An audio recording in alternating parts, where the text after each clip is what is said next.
Notion ne s'arrête plus. Après Notion Calendar, ils sortent leur petit dernier bijou, Notion Mail, qui est assez convaincant, mais qui a des limitations. On va regarder ça en détail. Pourquoi vous devriez ou pas utiliser Notion Mail? Est-ce que c'est bien? Est-ce qu'ils sont encore à la hauteur? Est-ce qu'ils ont encore mis un coup de pied dans la fourmilière de toutes les applications de productivité installées? On va regarder ça, mais honnêtement, ça promet. Déjà, la grosse plus-value de Notion Mail, il base beaucoup sur, évidemment, centraliser, c'est-à-dire de connecter plusieurs comptes mail et du coup d'avoir tous les mails au même endroit.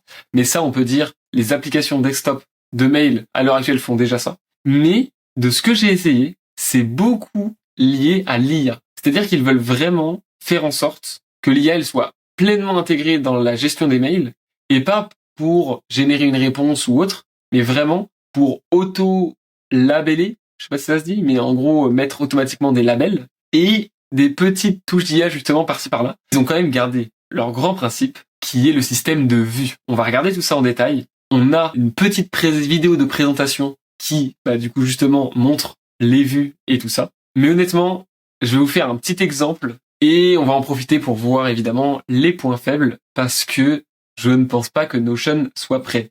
Je vous le dis. Mais restez jusqu'au bout parce que justement, honnêtement, je vais quand même vous inciter à aller tester, à aller faire mumuse avec. Parce qu'honnêtement, ça va un petit peu révolutionner quand même l'usage qu'on a des boîtes mail, comme un petit peu l'outil archaïque. Et ça va surtout simplifier la gestion et un petit peu le syndrome que tout le monde a d'avoir beaucoup trop de mails. Ce qu'ils vendent, c'est un petit peu leur pilote automatique, justement comme ils le disent ici. C'est-à-dire que plus on va entraîner notre Notion Mail, plus il va être personnalisé et plus il va venir mieux catégoriser automatiquement ou mettre en favori ou rajouter des reminders, donc des rappels de mails et tout ça automatiquement. Autre dinguerie qu'on voit juste ici aussi, c'est bien sûr la connexion entre Notion Mail et Google Calendar pour proposer des disponibilités à un contact via mail directement. Donc, ils sont en train vraiment de construire un énorme écosystème de productivité pour remplacer tous les outils qu'on a à l'heure actuelle. Trêve de bavardage, on va ouvrir Notion Mail. Si je me mets, par exemple, dans ma boîte mail ici, on peut voir qu'on a directement une inbox. Alors, je vous ai pas fait l'onboarding, mais il te demande directement déjà de catégoriser certains mails pour entraîner l'IA. Et on arrive avec une inbox qui est presque vide. Alors que j'ai évidemment beaucoup trop de mails comme tout le monde qui sont un petit peu éparpillés partout. Si on compare par exemple, lorsque je vais sur Gmail, on peut voir que c'est vite le bordel. Voilà, avec évidemment Featurebase qui sort une petite release. Mais donc, si on revient, déjà ce qu'on peut voir, c'est quand on survole, on a un aperçu du mail qui est hyper rapide. Et si c'est une invitation à un calendrier, on a une UI qui est vraiment proche de celle de Notion Calendar, qui est hyper claire, hyper fluide. Le gros outil de Notion et ce qu'ils mettent en avant tout, c'est le système de auto-label. On peut venir créer tout simplement des labels. Imaginons ici, si je crée un label qui s'appelle Meetings ou Meeting, je le génère et automatiquement, l'IA de Notion va essayer de chercher tout ce qui ressemble à des meetings dans ma boîte mail. Il me sort des choix et je peux lui dire ça c'est en effet un meeting, ça c'est en effet un meeting, ça c'en est pas un. Et du coup, on peut venir vérifier et donc on lui dit ça c'est pas un meeting et ça c'en est un.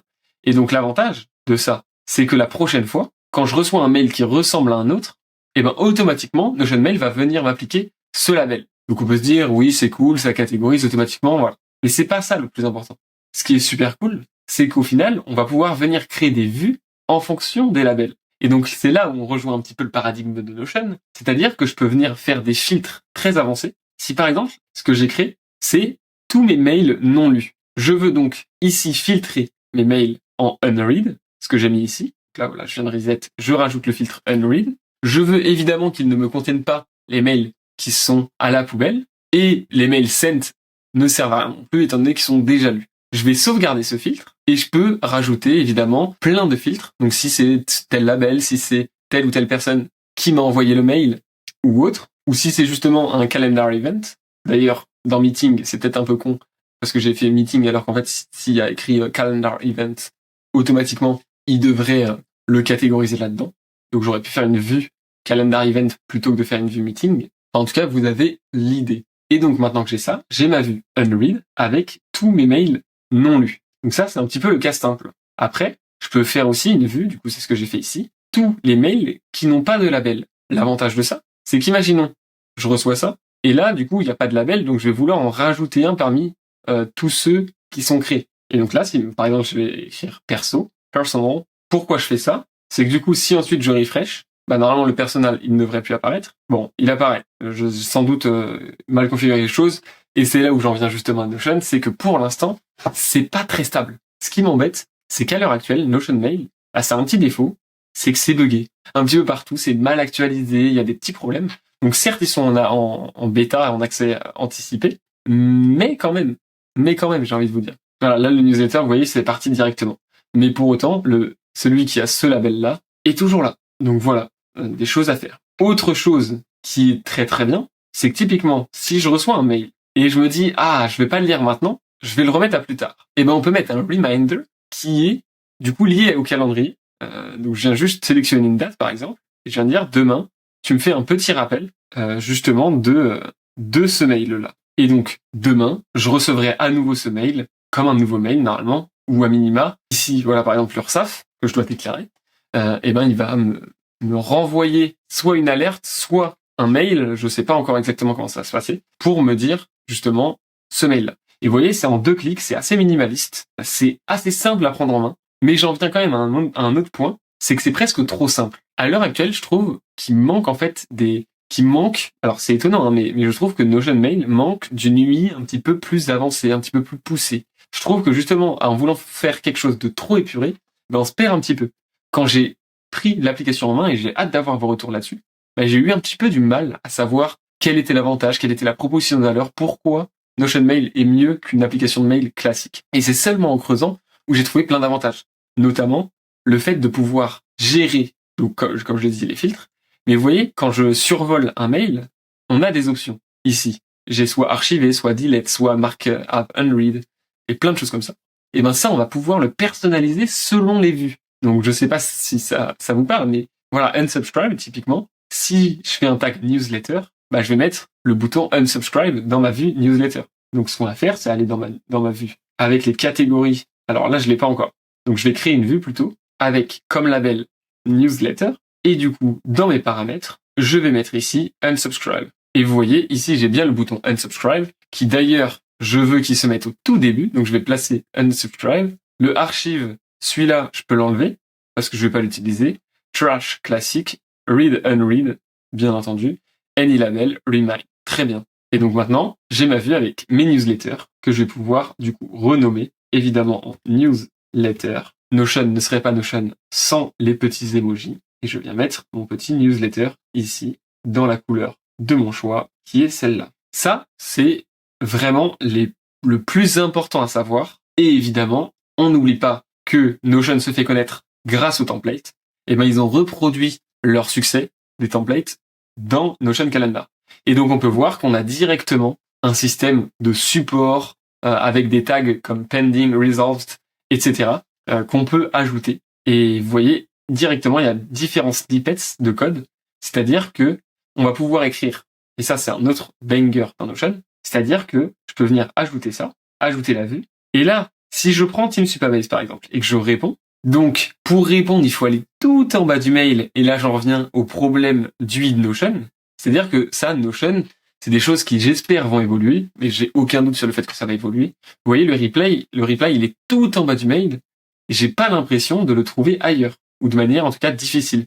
Peut-être que c'est dans les paramètres où il y a un reply ici, en effet, que je peux rajouter, mais c'est quand même étonnant de le mettre que en bas, alors qu'on pourrait très bien mettre en position, du coup, sticky, donc collé, fixe, en bas. Donc là, je peux cliquer sur reply, et sachant que normalement, j'ai des snippets, et ben, vous voyez, si je fais /snippets, ici, j'ai un petit peu tous mes snippets. Et donc, je peux mettre, par exemple, hi team, parce que du coup, le first name du mail, c'est du coup team feature base. Donc, il considère que team, c'est le prénom de team feature base. Thank you for a valuable feedback. Et ensuite, il répond avec un snippet de mail. Et donc là, on se retrouve avec une UI à la Notion comme on aime, avec quelque chose de simple, facile, hyper intuitif pour le coup, avec évidemment tout le bonheur de l'éditeur Notion, où on peut mettre des titres H1, des titres H2, des titres H3, etc.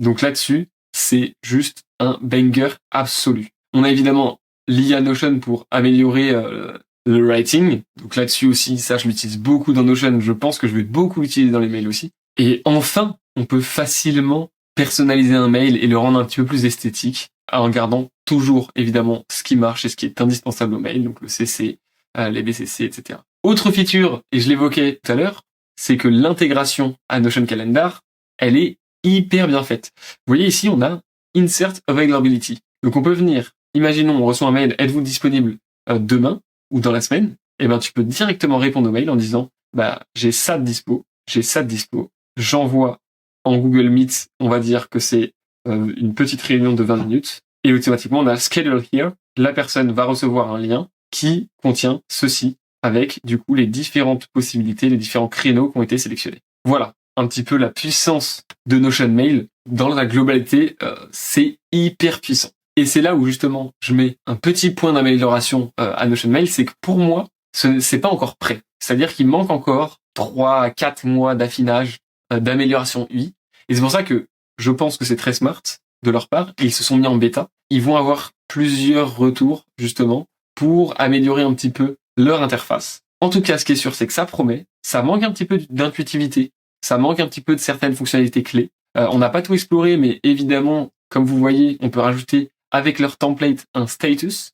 Donc imaginons, là je reçois un mail, du coup je peux le mettre directement en to-do, et on a le bonheur, un petit peu comme dans les bases de données de Notion, où on a un petit peu les différentes catégories de notre support de mail avec tous les différents mails, avec les filtres, etc., etc. Franchement, Notion Mail, moi, ça m'a convaincu de fou. Je pense que je vais vraiment l'utiliser. Alors, au quotidien, je vais me forcer un petit peu dans un premier temps pour essayer de prendre l'outil en main et de le comprendre, comprendre la philosophie de l'outil. Mais si j'ai un conseil à vous donner, vous n'avez pas forcément envie, à l'heure actuelle, de bidouiller, je vous conseille d'attendre encore 3 petits mois, parce que je pense que Notion n'est pas encore prêt pour la production, enfin, en tout cas, pour l'usage au quotidien. Mais j'ai envie de dire un petit peu comme l'était Notion Calendar au tout début. C'est-à-dire qu'il a fallu attendre 3 petits mois avant que Notion et Notion Calendar fit parfaitement et qu'il y ait de la valeur ajoutée à passer à Notion Calendar. Voilà un petit peu pour mon débrief. J'espère que ça vous a plu, j'espère que ça vous a donné envie d'aller essayer. En tout cas, moi je vous incite vraiment à le faire parce que ça va un petit peu révolutionner un outil qu'on a toujours considéré comme acquis.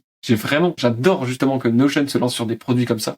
Je trouve que c'est super intéressant. Il repense vraiment la manière dont fonctionnent les outils à la base. J'espère que vous avez kiffé la vidéo. En tout cas, n'hésitez pas à vous abonner à la chaîne si vous aimez ce genre de contenu. Moi, je vous dis à la prochaine et je vous fais des bisous. C'était Pauline. Ciao tout le monde.